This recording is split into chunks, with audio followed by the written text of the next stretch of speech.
All right, we are on part 3 of how to grow your agency. I love this series. It's what I do all day is I just go to bed thinking about how to grow. I wake up thinking about how to grow. I'm kind of obsessed. That has its pros and cons, to be honest with you. But one of the pros is I am decent at growing the agency. The cons is you're never really that satisfied and it's hard to enjoy the growth. I'm terrible at enjoying the growth. So do not look at me as some model citizen. But if you are looking at me as someone who can help you grow your agency, I'm probably the guy for you. Okay. So step 1, we talked about already, and that's just getting your niche right. And that's hard. You got to start saying no to people so you can start saying yes to the right people and go up market. Number 1.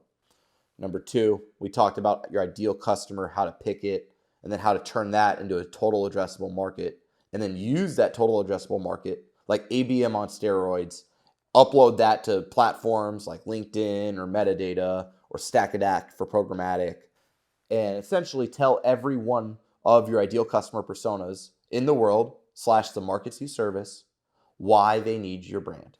And if you want to get them to a sales call, you need an incentive like a gift card that can get a human who's currently on a social media platform and not thinking about buying to create some type of intent and get them from apathy to action. On my YouTube, you can also see my keynote called Customer Generation, and that'll also walk you through this methodology, okay? Now, for part 3, I call this financial bucketing.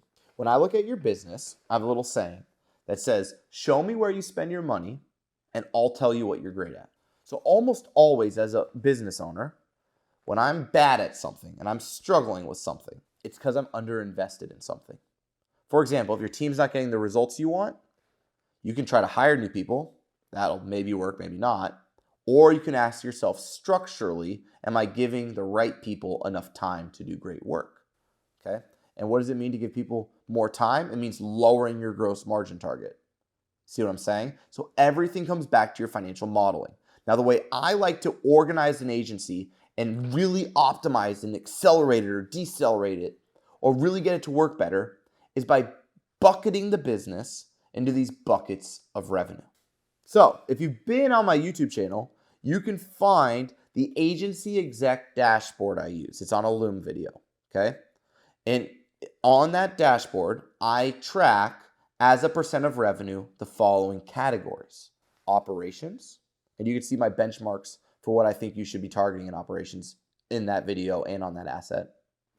I talk about sales, marketing. So what % of revenue should you invest in sales? What % of revenue should you invest in marketing?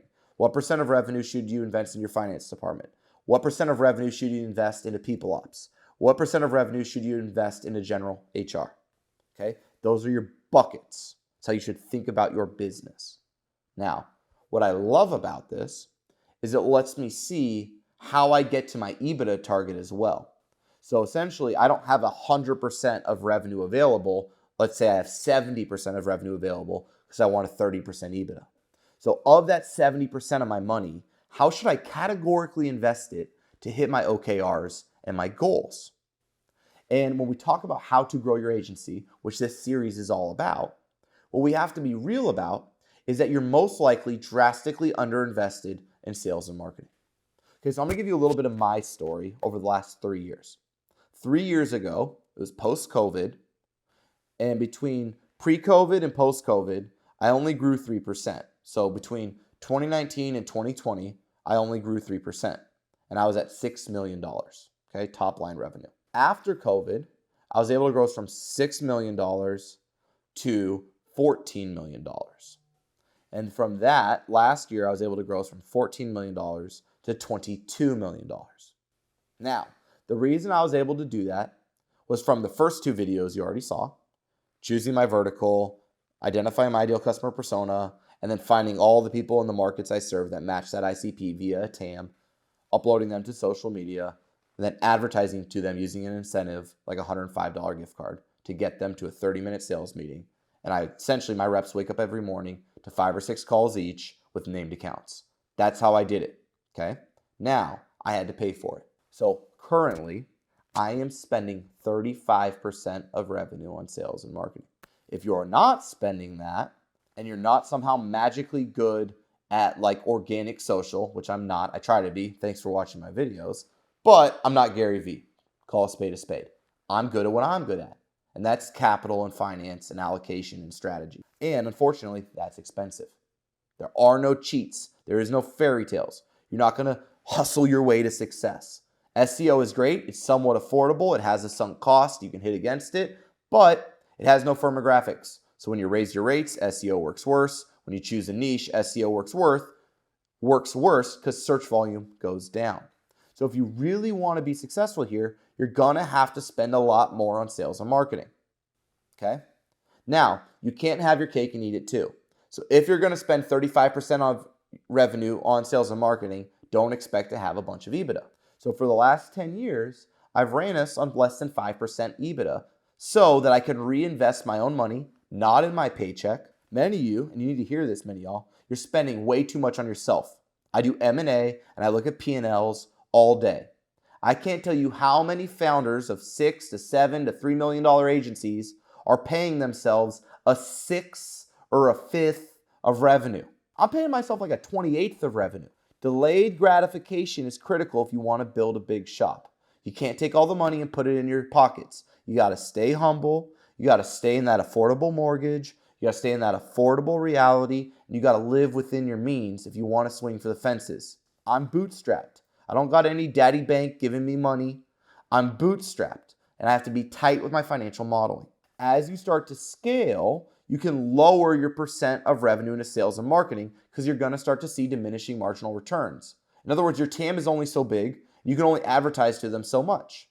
So eventually, as top line revenue grows, you're going to hold your sales and marketing investments as a fixed cost, and those are going to become smaller percents of revenue as you build your top line revenue. And essentially, once you get to a certain size where you're seeing diminishing marginal returns on the capital you're deploying to your sales and marketing, that's when you stop deploying more capital and you put yourself in EBITDA mode because you've now captured the most market share you can with your current strategy. That's when you pivot to EBITDA mode.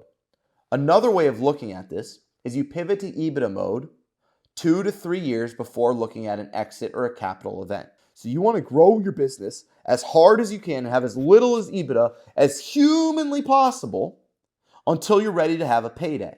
And then when you're ready to have a payday, you put yourself in EBITDA mode, you start diminishing those investments, you lower top line revenue growth, you pump the bottom line, and then you're going to get that 8 to 12x multiple you've always dreamed of on your EBITDA.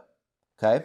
So when we talk about how to grow your agency, first it's your niche, then it's your ICP and your TAM, and then it's time to get your buckets right. So hopefully this has been informative and helpful. If you want coaching or any questions, feel free to reach out to me on any of these platforms or via email or fill out my form, and I'd love to answer any questions you have. Or as always, leave a comment and I'll be the first to respond. So thank you so much and enjoy the rest of your day.